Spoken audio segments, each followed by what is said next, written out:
You're watching Off Air with Kristen and Casey, sponsored by Food City. This week, we go behind the scenes on our day at the new Hard Rock Hotel and Casino, and Kristen questions the integrity of our producer, Ethan. Hi everyone, Casey and Kristen back for another edition of Off Air, and this week we're going to start off talking about the Hard Rock Casino that opened up last week. And Kristen, you got a first tour before it opened of what it looked like. What was your big takeaway from that tour? Yeah, wow. First of all, when you check it out, it's like honestly hard to believe that this is in Bristol because, you know, I've been to Vegas actually a few years ago, went on a trip to Vegas with my husband, and you look at the casinos there and you're like, wow, and everything's bright and shiny. And to see something like that here in Bristol, it's just kind of crazy to see. So it looks really nice, I feel like. Even if you're not into gambling, I think there's something for everyone. I mean, there's some really cool restaurants. One of the restaurants kind of plays, you know, into the Bristol sessions, and I like that. And huge entertainment venue if you like music or you know, for people to have events. So I don't know, I think it was pretty nice to look at. It was also pretty cool to, you know, have covered it from the beginning when, you know, they were just talking about maybe one day it becoming a casino. And you remember though when it was the mall. Yes, it was. And you were there when July of 2022 when they opened the temporary casino. You were a part of that coverage. Mm-hmm. And then what was that like, you know, over 2 years later to cover the grand opening of the now permanent casino? And what was the biggest maybe differences, or what was the biggest similarities between the two? Well, I think I remember when the temporary opened, me and PJ covered that. And I remember PJ being like, oh my goodness, can you believe that this is in Bristol? And it was like, no, it's so hard to believe. And you walk around there and I was just like in awe by everything. Now, also not a big gambler at all. So I'd never seen like slot machines like that. In my mind, I figured like slot machines, you know, you pull the thing. Now they're all digital and they're crazy things. Hit the button. Right. So to me, it was just like, oh, wow, this is like totally. And that was before my trip to Vegas. So I was like, this is so crazy how interesting and cool this is to see it in Bristol. So then fast forward to now where you see the full thing and it's like, whoa, this is way bigger than the temporary was, and the hotel and the spa. So yeah, it was just really neat to be able to walk around and talk to some of the executives there and see their vision and how it all kind of came together. And just the little details too. If you even walk through the casino floor, I don't know if you've looked up, but the top is actually like a guitar and a banjo kind of like coming together on the ceiling. So it's just like, you know, the little things that they put in the details like that. It was pretty neat to see. I was out in Vegas twice, but it's been, I mean, this was back in a long time, over a decade ago. I've been out on two separate occasions, and I did not ever actually go to the temporary casino at all. So I don't have any reference point from that, but obviously I was with you out there on opening day, very impressed. And let's just go kind of walk through that day, because it was a very long day. And you were out there, what time did you get there? 8 o'clock in the morning, 7:30 in the morning? Yes. So we got out there we left the station probably around 7:30. Luckily, it's not too far from the station. So we got there right at 8 o'clock, and they had like a little breakfast for us, which was really nice. And then they started taking us around and showing us like everything. And just giving us some of those small details that you might not have known before. So that was kind of neat. And then at each stop, they had somebody, you know, an executive that was able to do interviews and talk about like this portion. So like the Hard Rock Cafe portion, and then the gambling portion, and then the hotel portion. So it was a lot of information in TV, you know, for like my story that I did that night. I only got 1 minute and 30 seconds. I probably could have filled way longer than that with all of the stuff that we had, but it was pretty neat. And then you joined us later for the guitar smash, which was pretty interesting. Yeah, I showed up around 9:30, and we were told the guitar smash was going to be at 10:30. So I got there, got checked in, and you know, you had to go through some security, and we had to leave our driver's license with security when we check in. And so we were kind of getting set up, and they had it in where the Hard Rock venue is, where the concerts are. That's where they had the guitar smash. They had about maybe 8 or 10 lined up. So we were all getting set up for that. Then the plan was you and I were going to be live in the 12 o'clock news. After that was over, we're thinking, oh, we have plenty of time.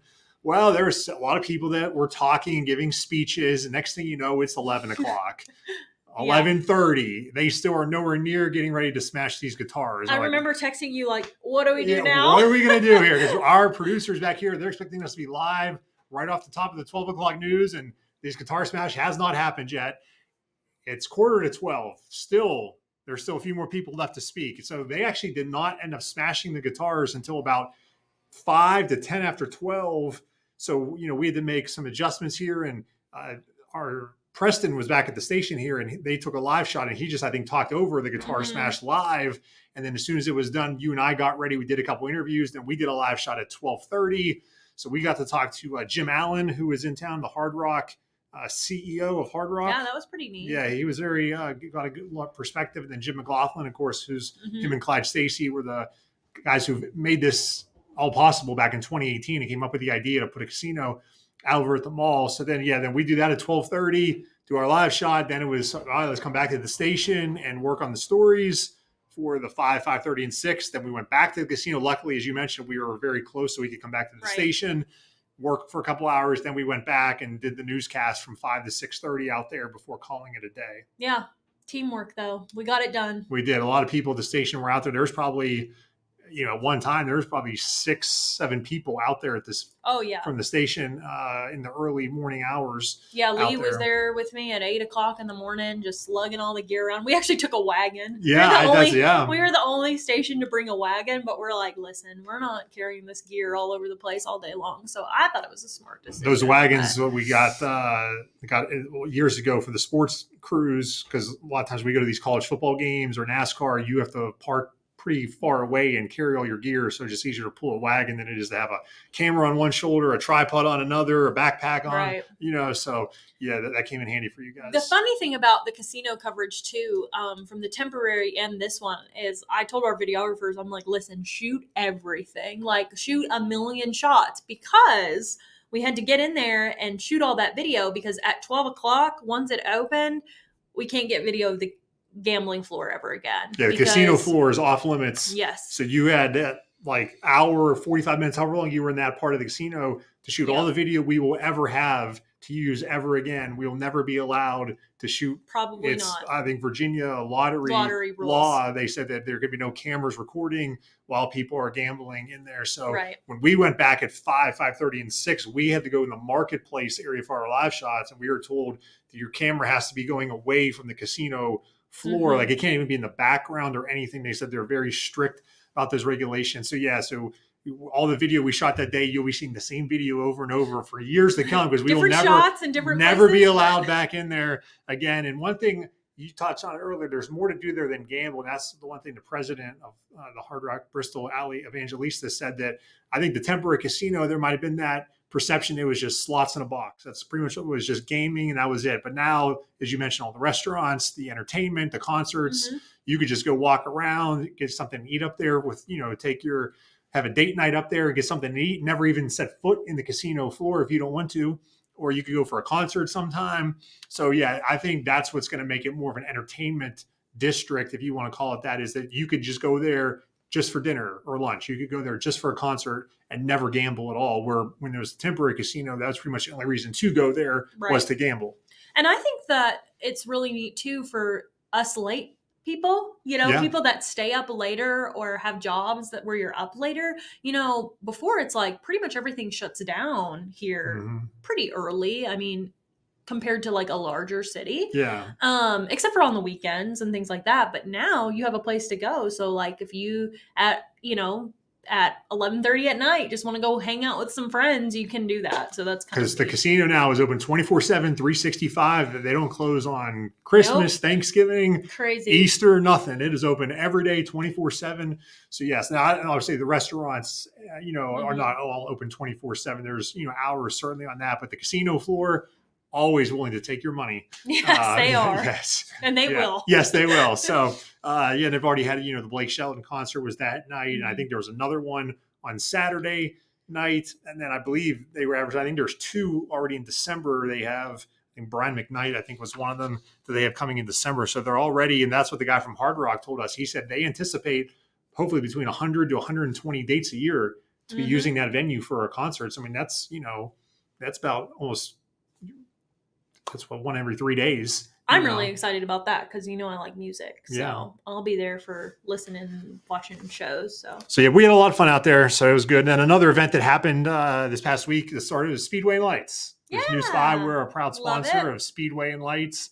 That started on Friday of last week. It goes all the way through January the 4th. And that's something like the casino, open every day. You can go to Speedway and Lights on Thanksgiving. You could go on Christmas Eve, Christmas Day, New Year's Eve, 6 o'clock to 10 o'clock. But there is one difference. We've had our News 5 nights in the past have been on Monday nights. Well, this year it's been changed to Sunday nights. That's right. So if you go to Speedway and Lights on Sunday, you can go to our website and print out a coupon, $5 off your admission on Sunday nights. Yep, and I will be going because I love that. Yeah, I was out there on Friday for the actual opening of it there. Oh, yeah, you did great. Yeah, did a live shot. We had Claudia fireworks. Bird, did the green flag. Santa was on the pace car leading things off there. The fireworks, Emery and Henry Band was out there. So the second year. Kevin Stafford, that's the second year in a row. Food City Speedway and Lights. Food City Speedway and Lights. Yeah, they have jumped on Food City. They've jumped on to a lot of things. They've jumped on as a sponsor of this podcast. Yes. And they've jumped on to the main sponsor for Speedway and Lights. Yeah. For the first time as well. So, I think it's probably safe to say it was a tough decision for them. Should we do off air? Should we do Speedway and Lights? Let's just do both and play it safe. So thank you to Kevin and everyone at Food City for sponsoring both. Next up on the agenda, let's go back to last week. Okay. We're going to check some receipts. We'll do this in a minute for our sports picks, but we had a couple conversations about one is when putting up the Christmas tree. When do you do it?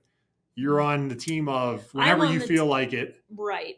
Whenever makes you happy, but I think November. Yeah, absolutely. Absolutely. November. So, and I say anytime after Thanksgiving is acceptable. That was my opinion. So the people, the most popular response was early November. So the more people sided with you on the Christmas tree. Second most was after Thanksgiving.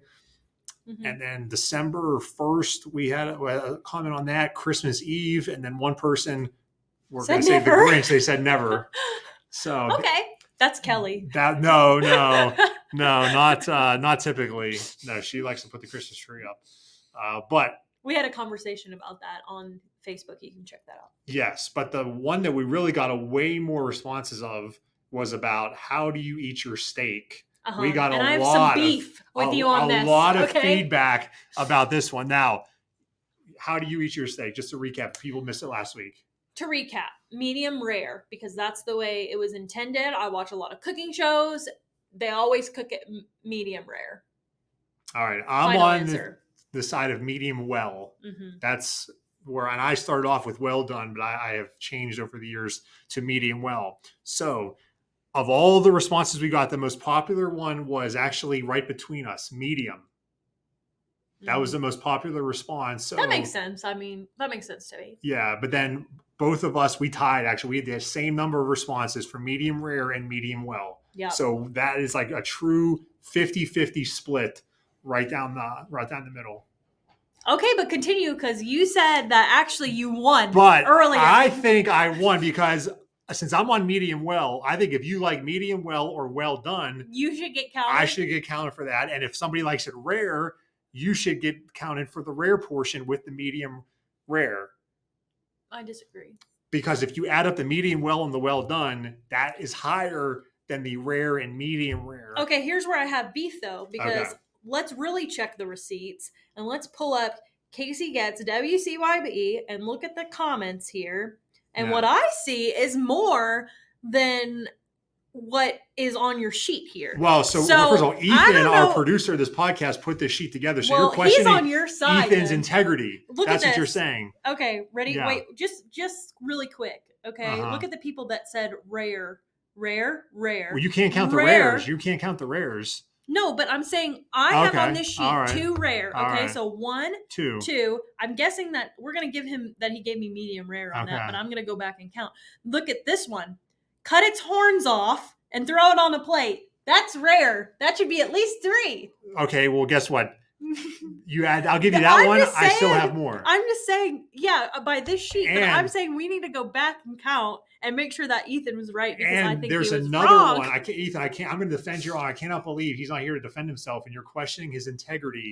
He's an unbiased third party. He's our producer of this podcast. Why would he want to take my side over your side? Friday night last week, I was helping out shooting some high school football. It was at Dobbins Bennett. Their trainer, Kevin Trivet, walking down the sideline, switching ends. He goes, Casey. He's like, well done. Oh, and I'm like, no. Thank you for being, because I counted on my side. So that's one that wasn't on the Facebook page. Well, that was out in the public. All of my friends said medium rare. Baloney. Baloney. My husband says medium rare, so that counts. I'll give you another medium rare. Actually, downstairs in our sales office, Max, he came up here and said, what is wrong with you, Casey? He's like, I'm on Kristen's side. See, as well. Go. That's 2 for me. You still lost. I don't know. But good effort. I don't think so. Now let's check some receipts for our picks. We'll start with the good news first. Sure. We both won our college games last weekend. You had Illinois -2.5 over Michigan State, and Illinois won handily. I had Kansas +3 over BYU. Not only did they won outright, Kansas had the upset win. So you are now 5-4 in your college picks. I am 6-3, so I'm 1 game up on you. NFL. NFL, we have a story to tell before we get to these picks. I don't think we should tell this story. No, we should tell the story. So on Tuesday night, we're down on the studio in a commercial break, and we're talking about the games. I hate that because Cole was down here with us, and we're talking about. I was like, "Yeah, my Steelers." I picked them on a podcast, and Kristen said, "Yeah, the Falcons did really well," and I thought she was being sarcastic. And then as the conversation continued, I realized, no, she's being serious. I thought that they won. So Cole and I had to inform her that, no, they lost 38-6. So explain why you thought they won. So I was really busy on Sunday. Obviously, you always can't get the Falcons games here. No. So it's not like I could watch the game at home. So anyways, I was busy on Sunday anyways and wouldn't have had time to watch the game no matter what. So I Googled it really fast Sunday night thinking, how'd the Falcons do today?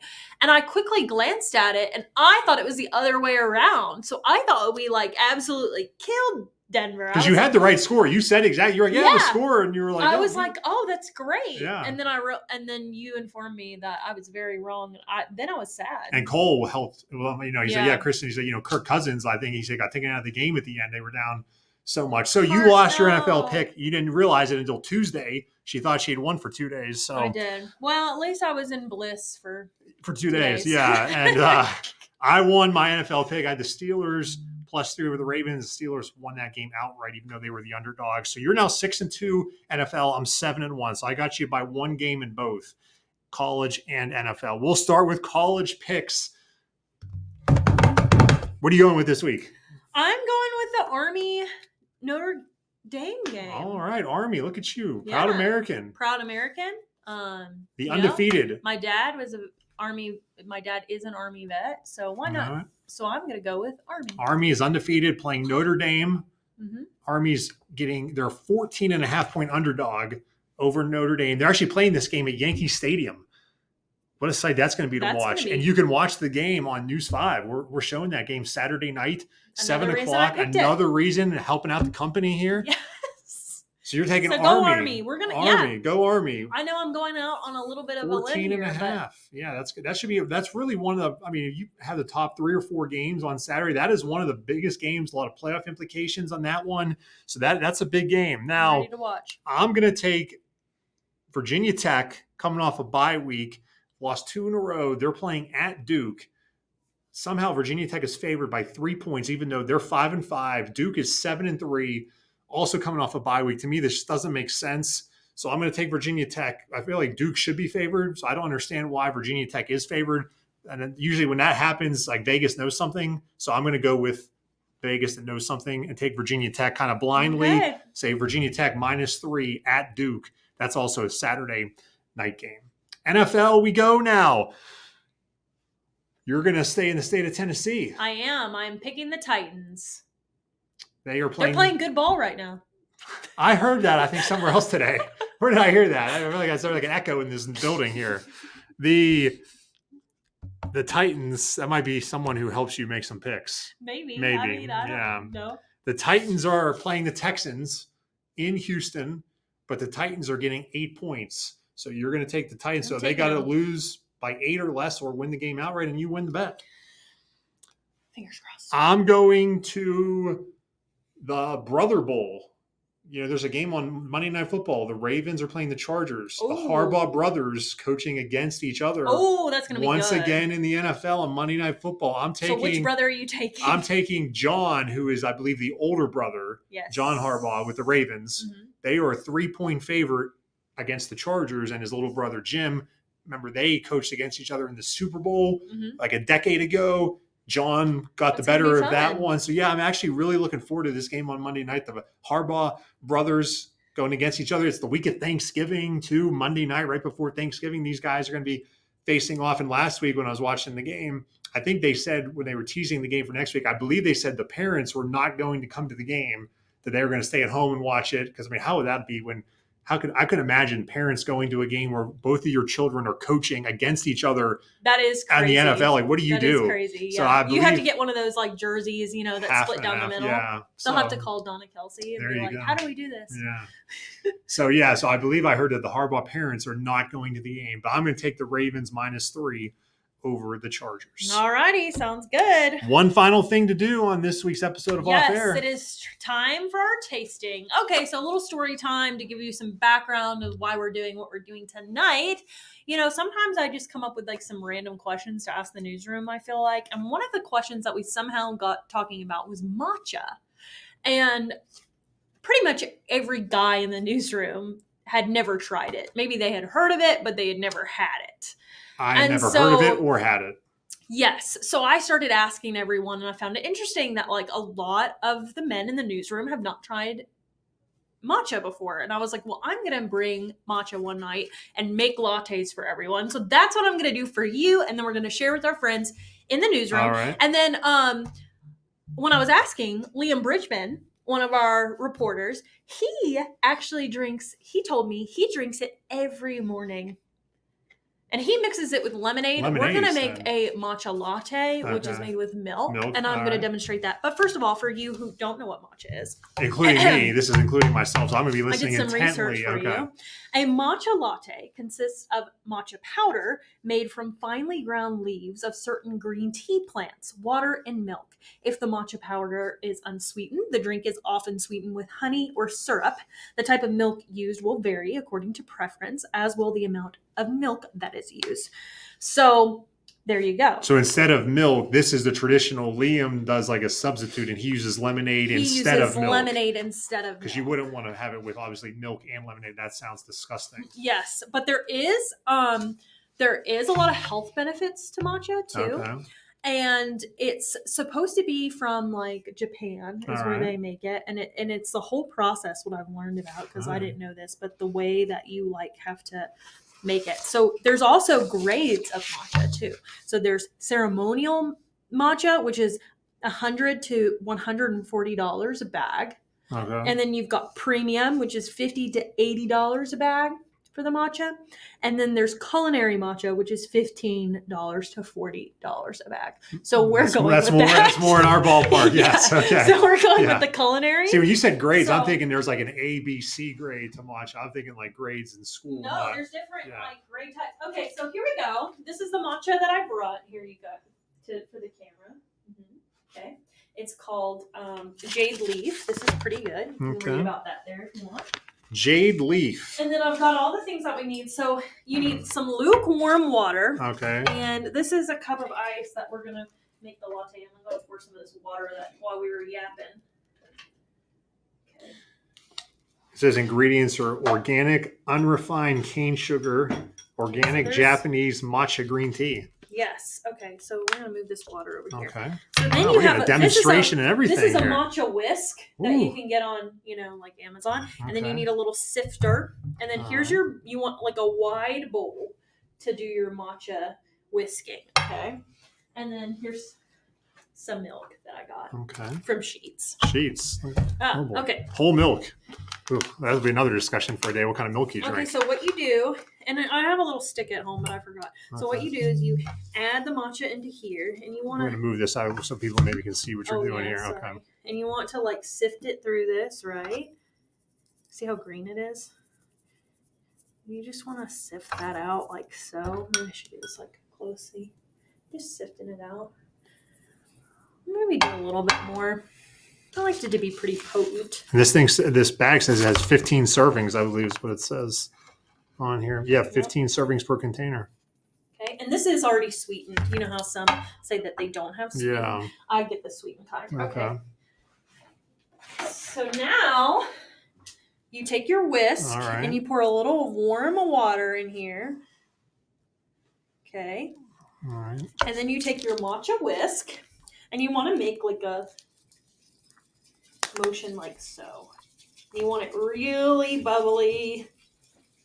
Look how green that is. Doesn't that look great? It's like guacamole.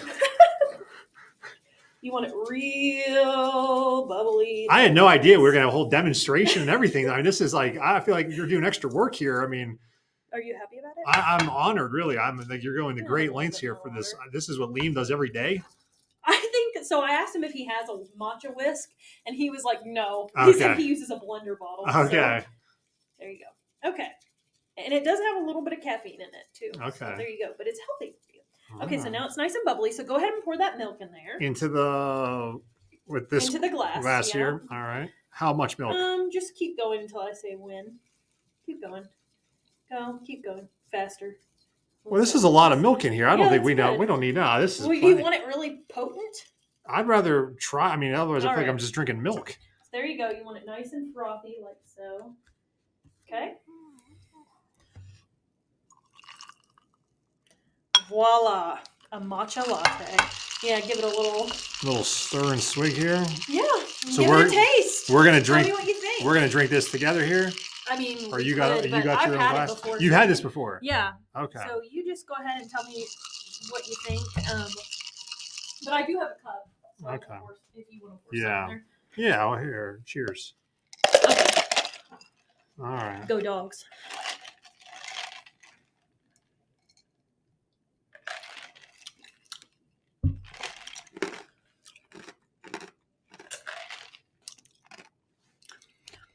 I could have made it a little stronger, actually. What do you think?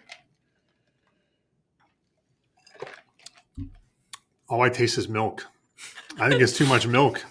You think too much? Yeah, I think I was. That's why I was going slow. I'm like, I probably don't want a lot of this, but I feel like you were just telling me more milk. We'll make it a little more potent here. Yeah, I feel like it was. This is the fast track here. Yeah.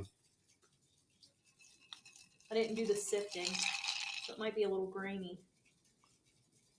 Okay. Maybe I'll put some hair on my chest. Okay. My gosh, you're making a mess in here. Okay, swirl it up. Golly. Okay. Yeah, that looks like a better color. Yeah, I feel like I was just drinking milk earlier. Okay, now tell me what you think. I can definitely taste it on that one. Yeah. I mean, it's not terrible. I mean, Do you love it though? No, I wouldn't say I love it, but I mean, it's not horrible. Like I'll finish the glass, you know. Well, that's good. See, I'm introducing you to things. There's no chance I'm ever doing this ever. No, that's way too much work. Never? But maybe like if you went to Starbucks, you can get matcha at Starbucks. So like you could go and order a matcha latte. I'm going to Starbucks if you tie me down in a car and we're driving around and you make me order at Starbucks. That's probably the only time I would order a drink at Starbucks. I don't drink coffee. I don't go. There's nothing I need to. What if somebody's like, I want to have a meeting with you. You want to meet for coffee sometime? I say, I don't drink coffee. Well, let's go grab lunch. Well, now you can say, I'll go and you can get a matcha latte. If me going to the counter saying I want one of these, I would never remember the name of it. Kind of one of those things, like the green thing you mix with the whisk and everything from like Mr. Miyagi here. But you could. I'm the Karate Kid. You could. It's like his herbal. I'm opening your eyes. You to could. Things. You could. You know, now whenever, or like if you're at an airport and you're like, hi, I just really need a pick me up. You can get a matcha latte. Yeah. Yeah. I guess anything can happen. You never know in life. Yeah, and they make them hot too. I should have said that. You can make it iced or hot. I just chose ice because obviously I don't have a milk steamer at the station, but we'll work on it. There you go. Matcha latte is rated on a scale of 1 to 10. Give this a 6. Oh man. Give it a 6. But I give you a 10 on the preparation. Thank you. You did a great job, great demonstration. Give people at home something to try if they want to expand their horizons, like you expand my horizons here on Off Air. Now, that's going to wrap it up for this week. We want to thank Food City again for sponsoring Off Air. We appreciate it. Next week, it'll be our Thanksgiving edition of Off Air. We'll kind of talk about maybe some favorite memories of Thanksgiving, what we like most at the table. We'll kind of have a Thanksgiving themed Off Air edition for you next week that actually will come out on Thanksgiving. Yeah, I'm excited. Perfect timing. Maybe We'll see you next week. Thanksgiving treat.